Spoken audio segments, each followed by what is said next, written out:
Mass media ఆకివీడులో రామాలయం కట్టకుండా దానికి పర్మిషన్ లేవనే కారణం చూపించి హైకోర్టు నుంచి స్టే తీసుకొచ్చారటండి. దానికి ఈ జాడ శ్రవణ్ కుమార్ అనేవాడు ఒకడు, వెనకాతల మరి పివి సునీల్ కుమార్ కూడా ఉన్నాడు అని చెప్పి కొద్దిమంది దగ్గర వింటున్నాం మనం. అలాగే వీళ్ళిద్దరి వెనకాతల జగన్మోహన్ రెడ్డి గారు ఉన్నారు అనేది జగమెరిగిన సత్యం.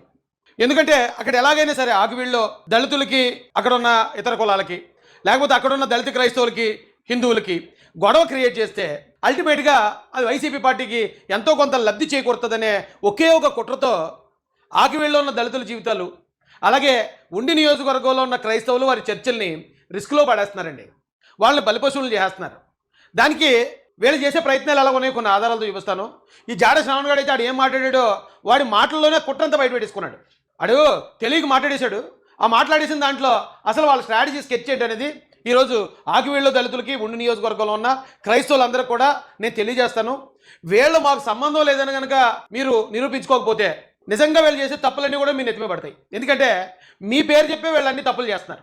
ఈ జాడ శ్రవణ్ కుమార్ అని కూడా అయితే కేవలం నేను దళితుడిని, దళిత క్రైస్తవుల తరపున నేను పోరాడుతున్నానని చెప్తూ మొత్తం హిందువులందరికీ కూడా మిమ్మల్ని శత్రువులు చేస్తున్నాడు. దానికి కొన్ని ఆధారాలు చూపిస్తాను. ఇందులోనే మొత్తం వైసీపీ కుట్రంతా దాగుందండి. అక్కడ ఎలా వీళ్ళ కులం గొడవలు రేపాలని చూస్తున్నారు, కులం మతం గొడవలు రేగటం వల్ల వైసీపీకి ఎలా ప్లస్ అవ్వాలని వీళ్ళు కోరుకుంటున్నారు.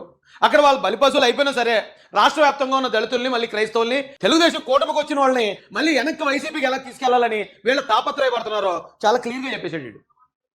మీకు కావాలంటే ఈ వీడియో ఒకసారి మీరు కూడా చూడారు. ఇది సర్వే నెంబర్ 470/12. ఇది ఎప్పటికీ కూడా ప్రభుత్వ భూమిగానే ఈ రికార్డుల్లో ఉంది. సుప్రీంకోర్టు జడ్జిమెంట్ ప్రకారం ఏ ప్రభుత్వ భూమిలో కన్స్ట్రక్షన్ కట్టడానికి లేదు, కలెక్టర్ ఎన్ఓసి ఇవ్వడానికి లేదు. ఒకవేళ రేపొద్దున ఈస్ట్ గోదావరి అక్కడ రామాలయానికి ఎన్ఓసి లేదు అంటే municipal commissioner NOC, collector NOC ఉండాలి. సుప్రీంకోర్టు తీర్పు ప్రకారం ఎవరన్నా పూజా మందిరం కట్టుకోవాలంటే అది ప్రేయర్ కావచ్చు, నమాజ్ కావచ్చు, లేకపోతే హిందూ టెంపుల్ కావచ్చు, ఖచ్చితంగా ఉండాలి అని ఎప్పుడో సుప్రీంకోర్టు ఆర్డర్ ఉందటండి. ఆ ఆర్డర్ పట్టుకుని హైకోర్టులో వేసాడు పిటిషన్ వేసి సరే మీరు ఆ పర్మిషన్లు అనేది తెచ్చుకుని కట్టండి అని చెప్పి హైకోర్టు వారు స్టే ఇచ్చారట. స్టే ఇస్తే ఇప్పుడు వాళ్ళు ఏం చేస్తారు, అక్కడ ఉన్న రామాలయ కమిటీ కలెక్టర్ గారి దగ్గరికి, కమిషనర్ గారి దగ్గరికి వెళ్తారు, ఎన్ఓసీకి అప్లై చేసుకుంటారు. ఎన్ఓసీ తెచ్చుకుని ఒకవేళ ఎన్ఓసీ వస్తే వచ్చి కట్టుకుంటారు. కానీ వీడు ఏం చేస్తున్నాడంటే కలెక్టర్ని, మున్సిపల్ కమిషనర్ని బెదిరిస్తున్నాడు. ఎలాగా? ప్రభుత్వ స్థలంలో కట్టడానికి ఎన్ఓసీ ఇవ్వడానికి లేదు, ఒకవేళ ఇస్తే కలెక్టర్ కానీ కమిషనర్ కానీ సుప్రీంకోర్టుకు లాగుతాను మిమ్మల్ని అని వాళ్ళని థ్రెటన్ చేస్తున్నాడు. ఎక్కడిది ధైర్యం? ప్రభుత్వ అధికారులు వాళ్ళ ఉద్యోగాలు ఏంటి, వాళ్ళ లిమిట్స్ ఏంటి వాళ్ళకి తెలీదా? దేనికి ఎన్ఓసీ ఇవ్వాలో, దేనికి ఎన్ఓసీ ఇవ్వకూడదు వాళ్ళకి తెలీదా? ఒక హిందూ టెంపుల్, ఆ టెంపుల్ ప్లేస్లో మరొక రినోవేషన్ చేసి కొత్త టెంపుల్ వాళ్ళు కట్టుకుంటానంటే మరి వీడు ఎంత ఎలా చేస్తున్నాడంటే మరి నిజంగా హిందూ సోదరులందరికీ ఏమనిపిస్తుంది? అరే మొత్తం అందరూ వీళ్ళు ఎలా ఉన్నారేమో, ఎస్సీలు అందరూ ఎలా ఉన్నారేమో, లేకపోతే క్రిస్టియన్స్ అందరూ ఆ హిందూ టెంపుల్ని అడ్డుకోవడానికి ఇలా రౌడీజం చేస్తున్నారేమో అని మొత్తం కమ్యూనిటీకి అంతా చెడ్డపేరు కదా ఇది. ఎగ్జాంపుల్కి ఇప్పుడు మా ఊరోడు ఉత్తరకంచి మాది, ఏదో ఊరు వెళ్ళాడు, హైదరాబాద్ వెళ్ళాడు. హైదరాబాద్ వెళ్ళి అక్కడ ఏదైనా గొడవ పెట్టేసుకుని నేను ఉత్తరకంచి చూడరా మీ సంగతి వెళ్తానని ఏమన్నా పొడిసేసి వచ్చాడు అనుకోండి, ఏమంటారు అక్కడ వాళ్ళు అందరూ? మొత్తం చెడ్డపేరంతా ఉత్తరకంచి వస్తుంది కదా. ఇప్పుడు అలాగే జై భీమ్ అని చెప్పి నేను దళిత క్రైస్తవుల తరపున చేస్తున్నానని చెప్పి అక్కడ హిందువులు ఎలా రెచ్చగొడుతుంటే మరి హిందువుల కోపం ఆటోమేటిక్గా మొత్తం కమ్యూనిటీ మీదకి వస్తుంది కదా. ఇది రెండు వర్గాల మధ్యలో ఒక భయంకరమైన విద్వేషంగా మారే ప్రమాదం ఉంది కదా. కలెక్టర్ని, నేను తోపుని, నేను తురుంకాన్ని, నేను పెద్ద డిప్యూటీ స్పీకర్ని ఎన్ఓసి అడగడానికి ప్రయత్నం చేశారనుకోండి, కలెక్టర్ సుప్రీంకోర్టు ముందుకు వెళ్ళి చేతులు కట్టుకొని కంటెంప్ట్ ఆఫ్ కోర్టులో కూర్చోవాల్సి వస్తుంది. డిస్ట్రిక్ట్ కలెక్టర్ని ఫస్ట్ క్లాస్ మేజిస్ట్రేట్, ఇండియన్ గతంలో నేను జడ్జిని చెప్పుకుంటాడు, జస్ట్ మున్సిపల్ మేజిస్ట్రేట్ అంటే ఒక మండలానికి ఉన్న ఒక కోర్టుకి జడ్జిగా చేశాడు. అయితే పీకేసారండి. అందుకే ఆడిడు అన్న ఒకవేళ ఇటు జడ్జిగా ఉండుంటే కనుక నేను గౌరవిద్దును. ఆ పీకేసిన తహసీల్దార్ వచ్చి ఒక జిల్లా కలెక్టర్ని అంటే డిస్ట్రిక్ట్ మ్యాజిస్ట్రేట్ని నేను తోపుని తురుణం కానీ నువ్వు కనుక ఇస్తే నేను తీసుకెళ్ళి నేను సుప్రీంకోర్టు ముందు చేతులు కట్టి నిలబెడతానని బెదిరిస్తున్నాడు. వీడు బ్లాక్మెయిల్ చేస్తున్నాడు. ఎక్కడిదండి ఇంత ధైర్యం? ఏం చూసుకుని ఎవరున్నారు వీళ్ళు వెనకాతల, ఎవరు రెచ్చగొడుతున్నారు? ఇలాగా వీడు రెచ్చగొడితే వీడితో పోతాయి. ఇది ట్రిపుల్ గారు మీకే కలెక్టరు సుప్రీంకోర్టులో కంటెంప్ట్ ఆఫ్ ది కోర్టులో వెళ్ళి నుంచోవాల్సి వస్తుంది. ఆల్రెడీ కలెక్టర్ ఎన్ఓసి ఇవ్వడానికి లేదు, మున్సిపల్ కమిషనర్ పర్మిషన్ ఇవ్వడానికి లేదని ఆల్రెడీ మున్సిపల్ కమిషనర్కి కలెక్టర్కి రిప్రజెంటేషన్స్ కూడా వెళ్ళిపోయినాయి. ఒకవేళ కలెక్టర్ ఎన్ఓసి ఇస్తే రిప్రజెంటేషన్ ఇప్పించాడంటే కలెక్టర్ గారికి, కమిషనర్ గారికి ఏమని, అక్కడ రామాలయానికి మీరు పర్మిషన్ ఇవ్వద్దని రిప్రజెంట్ అంటే రామాలయాన్ని కట్టడాన్ని డైరెక్ట్గా నేను అడ్డుకుంటున్నాను అని చెప్తున్నాడు. వీడు ఏదో విధంగా రెచ్చగొట్టాలి. దళితుల ముసుగులోనో క్రిస్టియన్స్ ముసుగులోనో అవతలోని గిల్లేస్తే, అవతలోనికి ఏదైనా కోపం వచ్చి చేస్తే వెంటనే చూసారా దళితులారా, క్రైస్తవులారా, మీరు కూటమి ప్రభుత్వాలు ఇలా ఇందుకే వాళ్ళ కేసులు పడ్డానికి వాళ్ళు ఇబ్బంది పడ్డానికి కారణం వీడు. కానీ వీడు ఏం చెప్తాడు, కూటమి ప్రభుత్వంలో మీరు ఇబ్బందులు పడుతున్నారు కాబట్టి ఇగో జగన్మోహన్ రెడ్డి గారికి ఓటేయండి. కేవలం ఓట్ల కోసం అక్కడ ఉన్న ప్రజల్ని వాళ్ళ జీవితాలు రిస్క్లో పెడుతున్నారండి వీళ్ళు. కలెక్టర్ ఎన్ఓసి సుప్రీంకోర్టులో రేపొద్దున ఛాలెంజ్ చేయడానికి ఆ లోకల్ ప్రజలు సిద్ధంగా ఉన్నారు. కంటెంప్ట్ ఆఫ్ ది కోర్ట్ వేస్తాం, న్యాయస్థానంలో పోరాటం చేస్తాం. అక్కడ గొంతెన్నమ్మ గుడి మాత్రమే కట్టాలి అనేది లోకల్ ప్రజల యొక్క ఆలోచన. లోకల్ ప్రజల ఆలోచన అయితే లోకల్ ప్రజలు చెప్పాలి కదా, నువ్వెందుకు చెప్తున్నారో నాన్ లోకల్ గడివి. లోకల్ ప్రజలు చెప్పుతున్నారు, మన లోకల్ ప్రజలు ఆల్రెడీ మాట్లాడారు. ఎవడో పనికిమాలలో వచ్చి మమ్మల్ని రెచ్చగొడితే మేము మా వాళ్ళు ఇలాగ ఇబ్బంది పడ్డారండి, మాకు ఆ ఉద్దేశం లేదు. రఘురామరాజు గారితోనే అక్కడ ఉన్న రామాలయం ఆ కమిటీతో మేము కాంప్రమైజ్ అవుతామని లోకల్లో ఉన్న దళిత నాయకులు చెప్పారు కదా. నీ వెనకాతలు ఏ లోకల్లో ఉన్నాడు ఇప్పుడు? ఒకవేళ నిజంగా లోకల్లో ఎవరన్నా ఉంటే నువ్వు పక్కన కూర్చోబెట్టుకుని ప్రెస్ మీట్ పెట్టాలి కదా. ఆకివీడు ఉండి నియోజకవర్గాల్లో ఉన్న క్రైస్తవులకి దళితులకి చెప్తున్నాను, ఈ పకోడీ గారు చేసే పనికి మాకు సంబంధం లేదని ఒక ప్రెస్ మీట్ పెట్టి చెప్పండి. లేదంటే వీడు మీ అందరి మీదకి ముప్పు తీసుకొస్తాడు, మీ అందరిని ఇబ్బంది పెడతాడు. ఎందుకంటే ఈ రోజున రామాలయానికి ఎన్ఓసి అడుగుతున్నారంటే, రామాలయానికి ఎన్ఓసి లేదు కాబట్టి నేను ఆపుతాను అన్నాడంటే ఎన్ని చర్చలకు ఉన్నాయి ఎన్ఓసీలు? ఎన్ని చర్చలకు పర్మిషన్లు ఉన్నాయి? మొన్నే 113 చర్చలకి రఘురామరాజు గారు నోటీసులు పంపించారన్నారు. పంపించారన్నప్పుడు అదే నోటీసులు మళ్ళీ వెనక్కి తీసుకున్నారని కూడా అన్నారు. ఊరికే నోటీసులు ఎందుకు వెనక్కి తీసుకుంటారు? ప్రభుత్వం ఎంతో కొంత కన్సర్న్ చూపిస్తుంది కదా. ప్రభుత్వం ఎంతో కొంత కన్సర్న్ చూపించి వెనక్కి తీసుకుంటున్నప్పుడు ఇలాంటి పకోడీగాళ్ళు వెళ్ళి రెచ్చగొడితే, మళ్ళీ చెప్తున్నాను, ఆ ఉండి నియోజకవర్గంలో అన్ని చర్చలకి మీకు పర్మిషన్ ఉందా లేదని మళ్ళీ నోటీసులు ఒకవేళ వచ్చాయనుకోండి, దానికి కారణం వీడు. మీరు జాగ్రత్తగా గమనించండి. మీకు మీ చర్చలకు నోటీసులు ఇప్పించి మీ చర్చలను ఇబ్బందులు పడేసి అప్పుడు మళ్ళీ ఇక మీరు బాగుండాలంటే మీరు జగన్ గారు కొట్టేయండి, వైసీపీ కొట్టేయండి, రేపు మేము గెలిస్తే మిమ్మల్ని కాపాడతామని మిమ్మల్ని మీ లైఫ్ని రిస్క్లో పెట్టడానికి తయారవుతున్నారు. ఆలోచన ప్రకారం అధికారులు కూడా నిలబడాలి. Because it is a democratic country, people's wish should be respected, people's wish should be respected. ఇది మీరు మైండ్ లో పెట్టుకుంటే బాగుంటుంది. ఎట్రా జయప్రదలా అన్నవేంట్రా, ఈ సేమ్ జయప్రదలా యాక్ట్ చేస్తున్నావు. లేదు రామాలయం కడతాను, లేకపోతే నేను ఇంకో చర్చి కడతాను, లేకపోతే పడేస్తాను, రాష్ట్రం మొత్తం అల్లకొల్లను సృష్టించండి, అది మీ కూటమి. రఘురామకృష్ణరాజు గారు ఒక కండవ వేసుకొని జై భీమ్ అన్నంత మాత్రాన అక్కడ జై భీమ్ అవ్వదు, జై శ్రీరామ్ అన్నంత మాత్రాన అక్కడ జై శ్రీరామ్ అవ్వదు. అక్కడ మీరు మతాలని కులాలని రెచ్చగొట్టే సంస్థ వ్యవస్థను పక్కన పడేసి నిజాయితీగా అక్కడ ఏం గుడి ఉందనేది అధికారులు లోకల్ ప్రజలు తేల్చుకుంటారు. మీరు కొంతకాలం రాజకీయాల్ని ఇదిగా రఘురామరాజు గారి సమస్య కాదు, ఇది ఆల్రెడీ స్టేట్ అంతా హిందువులందరికీ స్ప్రెడ్ అయింది. అది మన రామాలయం అట. ఇప్పుడు చాలా గ్రామాల్లో రామాలయాలు చాలా శిథిలావస్థలో ఉన్నాయి. ఆ రామాలయాలు బాగు చేయడానికి అక్కడ ఉన్న కమిటీలు ఫండ్ రైజింగ్కి చాలామంది తిరుగుతున్నారు కూడా. కానీ అక్కడ జరగంది ఆకివీడు రామాలయం దగ్గర ఒక్క రోజులో ₹1 ఎలా కలెక్ట్ అయింది? ఆ ఒక్క పాయింట్లో మీరు అర్థం చేసుకోవాలి. రాష్ట్రంలో ఉన్న హిందువులందరూ అక్కడ రామాలయాన్ని కనెక్ట్ అయ్యారు. ఏంటి ఆ రామాలయాన్ని అంత శిథిలావస్థలోకి వెళ్ళడం ఏంటి, అంత అలాగా మురికిలా తయారు చేయడం ఏంటి, మళ్ళీ ఆ తర్వాత అది క్లీన్ చేస్తే గొంతెలం కూడా అంటం ఏంటి అని హిందువులకి ఆల్రెడీ డౌట్ వచ్చింది. అయితే అక్కడ ఉన్న హిందూ నాయకుల మీద కూడా డౌట్ వచ్చింది. ఎందుకంటే ఏంటి ఇన్ని సంవత్సరాల నుంచి అంత మురుగు పట్టేసినా ఎందుకు వీళ్ళు చూడలేదు, ఎందుకు వీళ్ళు పట్టించుకోలేదని హిందూ నాయకుల మీద డౌట్ వచ్చింది. అట్ ద సేమ్ టైం అక్కడ ఉన్న దళితుల మీద వాళ్ళకి సంబంధం లేదు కదా, వాళ్ళు ఎందుకు కట్టుబడుతున్నారు అనే బాధ కూడా వచ్చింది. ఆ క్రమంలోనే ₹1 రేట్ చేశారు. ఆ ₹1 కట్టుకుంటారంటున్నారు. వీడికి ఎందుకు ఆకువీడి నుంచి పక్కకు జరిపి ఈ ప్రెస్ మీట్లు పెట్టడం ఇవన్నీ పెట్టడం మానేస్తే కొంత ఉద్రిక్తాలు తగ్గుతాయి. లేదు అనుకోండి, మీరు అక్కడ కట్టాలి ఆందోళనతో వెళ్ళి నా దగ్గర డబ్బులు ఉన్నాయి, బుల్డోజర్తో నేను పడేస్తాను, నేను ఇష్టం వచ్చింది కడతాను, నాకు ఆల్రెడీ ₹1 వసూలైంది, లేకపోతే ఇంకో ₹1 నేనే ఖర్చు పెడతాను అన్నారు అనుకోండి, రేపొద్దున లీగల్గా జరగాల్సింది జరుగుతుంది, లోకల్ ప్రజలతో గొడవలు వస్తాయి. ఇది రాష్ట్ర వ్యాప్త ఉద్యమం. లోకల్ ప్రజలతో గొడవలు వస్తాయని రెచ్చగొడుతున్నాడు. అలాగే రెచ్చగొట్టే 56 మందిని జైలుకి పంపించాడు వీడు. వీళ్ళందరూ కలిసి అలా రెచ్చగొట్టే 56 మందిని జైలుకి వీడు కనీసం వెళ్ళాడా జైలుకి? ఆ 56 మందిని వీళ్ళు రెచ్చగొట్టిన దానివల్ల పాపం ఇబ్బంది పడి 56 మందిని పరామర్శించాడా? ఇప్పుడు మళ్ళీ రెచ్చగొడుతున్నాడు, గొడవలు జరుగుతాయి అంటే మళ్ళీ వీళ్ళు కొంతమంది కిరాయిగాలను పెట్టి గొడవ చేసి అక్కడ ఉన్న ఆకువీడులో ఉన్న దళితుల్ని మళ్ళీ కేసులు ఇరికించేస్తారు.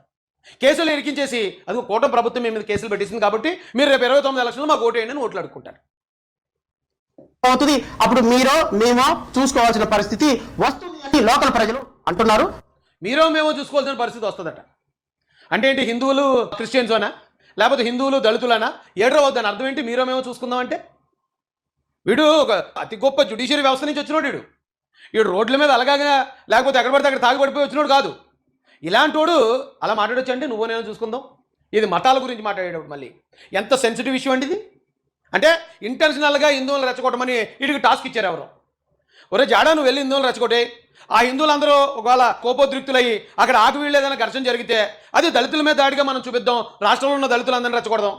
లేదా ఒకవేళ దళితుల అవతల మీద ఏమైనా చేస్తే ఆ దళితులు ఎలాగ కేసులు ఇరుకుని మళ్ళీ జైలుకి పోతారు. అప్పుడు ఇదిగో దళితులను అరెస్ట్ చేయించిన కూటమి ప్రభుత్వాన్ని మళ్ళీ ఆ యాంగిల్లో కూటమిని బదనాం చేద్దాం అనే టాస్క్ ఇచ్చారని. అక్కడ రామాలయం ఉంది, రామాలయం కట్టాలి అనేది లోకల్ ప్రజలు ఇష్టమైతే పూర్తి స్థాయిలో రామాలయం కట్టడానికి మేము కూడా విరాళం ఇస్తాం, నేను కూడా విరాళం ఇస్తాం. నువ్వు విరాళం తీసుకోలేరు, నీ మొహం చూస్తేనే ఎవడు తీసుకోడు, నువ్వు ఇచ్చిన విరాళం ఎవడు తీసుకుంటాడు నాయన. సో కాబట్టి నేను గౌరవనీయులైనటువంటి రఘురామకృష్ణరాజు గారికి చెప్తున్నా, ముందు మీరు డిస్ట్రిక్ట్ కలెక్టర్ దగ్గర నుంచి అనుమతి తీసుకోండి, మున్సిపల్ కమిషన్ దగ్గర నుంచి పర్మిషన్ తీసుకోండి, లోకల్ ప్రజల యొక్క అభిమతానికి అనుగుణంగా అక్కడ ఏముండాలి అనేది వాళ్ళు కట్టుకుంటారు తప్ప మీరు ప్రెస్ మీట్లో లోకల్ ప్రజల అభిమతం పదే అంటున్నాడు. నేను గతంలో కూడా చెప్పాను, చాలా చర్చలు హిందువుల మధ్యలో బీసీ కాలనీల్లో ఓసీ కాలనీల్లో ఉన్నాయి. మరి నిజంగా ప్రజాభిప్రాయం ప్రకారమే ఉండాలి అనుకుంటే మరి వాళ్ళందరూ కూడా బయటకు వస్తారు కదా. ఈసారి మేము ఇగో ఇక్కడ మెజారిటీ హిందువులు ఉన్నామండి, ఇక్కడ చర్చ ఉండొద్దండి అంటారు. ఎందుకు ఇలా రెచ్చగొడుతున్నారు వీళ్ళు? రెచ్చగొట్టినప్పుడు అక్కడ ఉన్న స్థానికులు ఎందుకు మాట్లాడరు? మీరు ఎందుకు వీడికి మాకు సంబంధం లేదని మీరు చెప్పకపోతే మరి ఖచ్చితంగా ఇది కావాలని ఇంటెన్షనల్గా మతాలు కూడా సృష్టించడానికి వీళ్ళు అడుగులు వేస్తున్నారు కదండి. వచ్చి పిచ్చి పిచ్చి కామెంట్లు పాస్ చేసి ఒక కులాన్ని ఒక మతాన్ని కామెంట్లు చేస్తూ ఉంటే ఇది ఎక్కడో చోట ఖచ్చితంగా బోస్ట్ అవుతుంది. అది మీ కూటమి ప్రభుత్వానికి మీ చుట్టూ చుట్టుకుంటుంది. ఆల్రెడీ ఇప్పటికే కూటమి ప్రభుత్వం జారుడు మీదకి వచ్చేసింది. ప్రజలు ఎవరు, అందులో క్రిస్టియన్లు ఎవరు, అసలు ఎస్సీలు ఎవరు కూడా మీ ప్రభుత్వాన్ని ముఖం మీద ఉమ్మేసే పరిస్థితి చూసారా? ఎస్సీలు ఎవరు, క్రిస్టియన్స్ ఎవరు మీ ప్రభుత్వాన్ని చూడలేదు అంటే వీళ్ళు ఇంటెన్షనల్గానే వాళ్ళిద్దరిని రెచ్చగొడుతున్నారండి. ఎస్సీలు రెచ్చగొడుతున్నారు గొడవలు ఏం చోట ఇది ఎస్సీ ఎస్టీ గొడవని, లేకపోతే క్రిస్టియన్స్ని రెచ్చగొడుతున్నారు గొడవలు ఏం చోట ఇది క్రిస్టియన్లు గొడవని. అంటే మీరు జాగ్రత్తగా గమనించండి, 2024 ఎలక్షన్లో ఎస్సీలు కానీ క్రిస్టియన్స్ కానీ మెజారిటీ ఓట్ బ్యాంకు వైసీపీ నుంచి తెలుగుదేశం పార్టీకి షిఫ్ట్ అయింది. అది వీళ్ళకి తెలుసు, జగన్కి తెలుసు, జగన్ గారి మనుషులకు తెలుసు. కాబట్టి వాళ్ళని అట్రాక్ట్ చేయడానికి మళ్ళీ లేని గొడవలను క్రియేట్ చేసి అంటే వీళ్ళే కొట్టించేస్తారు, మళ్ళీ వీళ్ళే వెళ్ళేదానికి ఆయింట్మెంట్ పోస్తారు. ఒకసారి ఆలోచించండి, చాలా పెద్ద కుట్ర జరుగుతుంది. అది ఉండి నియోజకవర్గ కేంద్రంగా అక్కడి నుంచి మతం గొడవలు రెచ్చగొట్టడానికి అంటే వీళ్ళు మొన్నదాకా కోనసీమలో కులం గొడవల కోసం ట్రై చేశారు, ఇది పిఠాపురంలో కులం గొడవల కోసం ట్రై చేశారు. కానీ ఎప్పటికప్పుడే మాలాంటి వాళ్ళు చెప్పడం వల్ల అక్కడ కులం గొడవలు రేగడానికి అవకాశం లేకుండా పోయింది.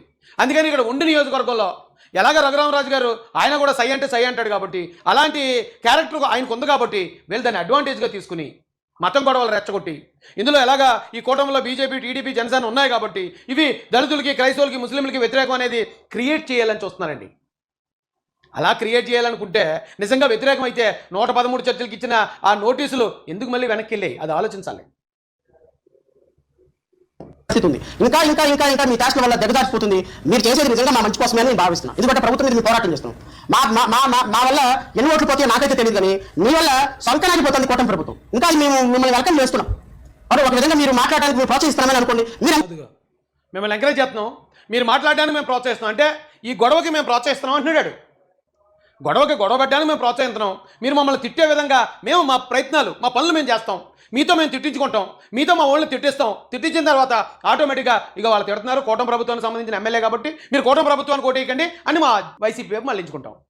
డైరెక్ట్గా చెప్తున్నాడండి. అయితే ఈ క్రమంలో ఈ ప్రాసెస్ జరిగే క్రమంలో చాలామంది ఎస్సీలు, చాలామంది క్రిస్టియన్స్ ఇబ్బందులు పడిపోతారు.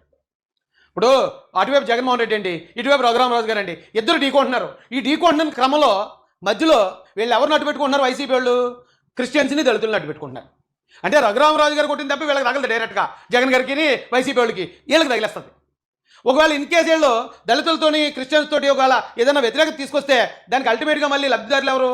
వైసీపీ వాళ్ళు. పోతే దళితులు, క్రైస్తవులు పోతారు, వస్తే వైసీపీకి ఓట్లు వస్తాయి. చూడండి స్ట్రాటజీ ఎలా ఉందో. ఆ స్ట్రాటజీకి ఇలాంటి వాళ్ళు పాములు. ఈ పావులు ఏం చేస్తాయంటే మేము దళితులమే, దళిత పుట్టుకుంటామని చెప్పి దళితుల ముసుగులో వచ్చి సొంత జాతినే వీళ్ళు అయితే దెబ్బలకు అప్పగించేస్తారు, లేదా జైలుకి అప్పగించేస్తారు. ఇది ఆలోచించాలండి. ఎంత మాట్లాడితే మాకు అంత మంచిది. ఎందుకంటే మీరంత గొప్పగా మీరంత ఎన్ని ప్రెస్ మీట్లు పెడితే, ఎంత సర్కాస్టిక్గా మాట్లాడితే, ఎంత కులాన్ని అవమానిస్తే, ఎంత క్రైస్తవ సాంప్రదాయాన్ని అవమానిస్తే, ఎంతమంది పాస్టర్లు చేస్తే ఆ పాస్టర్లకి ఆ కులానికి సిగ్గు వస్తుంది. ఎందుకంటే వాళ్ళందరూ మీ ఓటేసి కాదు, ఓటేసి తిప్పి తను తెలియచుకుంటున్నా కాదు, ఓటేసి సెకండ్ గ్రేడ్ పీపుల్ లాగా అవమానపడుతున్న భాగంగా మీరు చేసే ప్రతి కామెంట్ వాళ్ళ గుండెను తాకుతుంది. ఇది ఖచ్చితంగా మీ కూటమి ప్రభుత్వానికి ఒక దెబ్బ తగ్గుతుందని నేను భావిస్తూ నాకు అవకాశం ఇచ్చినటువంటి మీడియా విన్నారు కదా. ఆడే చెప్పాడు, ఆ క్రిస్టియన్స్ కానీ దళితులు కానీ అందరూ మీకు ఓటేశారు అంటే కూటమి ఓటేశారు కాబట్టి మీరు వాళ్ళని కొట్టకపోతే, మీరు వాళ్ళ మీద గొడవకి వెళ్ళకపోతే మేము రెచ్చగొడతాం. వీళ్ళే రెచ్చగొడతారు. రెచ్చగొట్టైనా గొడవ క్రియేట్ చేసి ఎట్టి పరిస్థితుల్లోనూ ఆ వర్గాల్ని, క్రిస్టియన్స్ని, దళితుల్ని ఇబ్బంది పడేలా వీళ్ళే చేసి అప్పుడు మీరు మా వైపు రండి అని అడుగుతారటండి. ఏమి స్ట్రాటజీ చేశారు చూడండి. కాకపోతే వీడు తెంగరోడు కాబట్టి అంతే చెప్పేసాడు బయటికి. వీడు తెంగరపప్ప కాబట్టి వాళ్ళు చెప్పిన స్ట్రాటజీ అనేది సీక్రెట్గా ఉంచురా బాబు, ఎక్కడ దాకానే మాట్లాడారంటే ఆ స్ట్రాటజీ కూడా బయట చెప్పేసాడు. ఉండి నియోజకవర్గంలో కానీ లేదా ఆ జిల్లాలో ఉన్న ఎస్పీ గారికి కూడా రిక్వెస్ట్ చేస్తున్నాం. డైరెక్ట్గా ఇక ఇలాంటి వాళ్ళు ఇంత పబ్లిక్గా మత విద్వేషాలు రేగేలాగా వాళ్ళు స్టేట్మెంట్లు ఇస్తున్నారు. జిల్లా మ్యాజిస్ట్రేట్ అయిన కలెక్టర్ గారిని కూడా వీడు థ్రెటన్ చేస్తున్నాడు. ఆ లోకల్ ఉన్న మున్సిపల్ కమిషనర్ గారిని థ్రెటన్ చేస్తున్నాడు. ఇలాంటి వాళ్ళు ఇలా రెచ్చగొట్టి రండి చూసుకుందాం మీరో మేమో అని చెప్పి ఈడు క్రిస్టియన్ ముసుగు వేసుకునో లేకపోతే దళితులు ముసుకేసుకునో హిందువులు రెచ్చగొట్టి అక్కడున్న దళితుల మీద క్రైస్తవుల మీదకి గొడవకి పురుగొల్పుతున్నాడు. అలాగే ఆలయానికి పర్మిషన్ లేదు, మీరు పర్మిషన్ లేకుండా కట్టడానికి లేదు అని ఆ రఘురామరాజు గారికి ఇక్కడున్న చర్చలు కూడా పర్మిషన్ లేదు, మీరు ఆ చర్చలన్నింటిని కూడా పడగొట్టండి అని వీడు ఇన్నర్గా ఇంటిస్తున్నాడు. ఇన్నర్గా ఇంటిచ్చి ఆయన్ని రెచ్చగొట్టి తద్వారా ఒకవేళ చర్చల మీద కానీ వస్తే ఇదిగో మీ చర్చలన్నీ పడగొడేస్తున్నారు, మరో మణిపూర్ అయిపోతుంది, క్రైస్తవులకు రక్షణ కావాలంటే మీరు ఖచ్చితంగా మా జగన్ గారికి రావాలని ఈ ఓట్ బ్యాంక్ని షిఫ్ట్ చేసే ఒక స్ట్రాటజీ ఇది. ఈ స్ట్రాటజీని చాలా జాగ్రత్తగా గమనించాలండి. పోలీసులు అప్రమత్తంగా ఉండాలి. ఇలాంటి వాడు ఎవడైనా ఇలాంటి బొకడాగాళ్ళు ఇలాంటి అంటే రెండు పార్టీల మధ్యలో బ్రోకరేజ్ చేసి ఇలాంటి వాళ్ళు రెండు వర్గాల మధ్యన విద్వేషం లేపడానికి ట్రై చేసి ఇలాంటి బ్రోకర్ గాళ్ళకి ఖచ్చితంగా లీగల్ నోటీసులు ఇవ్వాలి. లీగల్ నోటీసులు ఇచ్చి వాళ్ళ కాజ్ ఏంటని షోకాజ్ నోటీస్ ఇచ్చి వాళ్ళ కాజ్ ఏంటనేది కనుక్కోవాలండి. లేకపోతే ఇంత పబ్లిక్గా ఎలా చేస్తూ ఉంటే మరి ఇంక ఇక్కడ చట్టం పోలీసు వ్యవస్థ ఏం చేస్తున్నట్టు?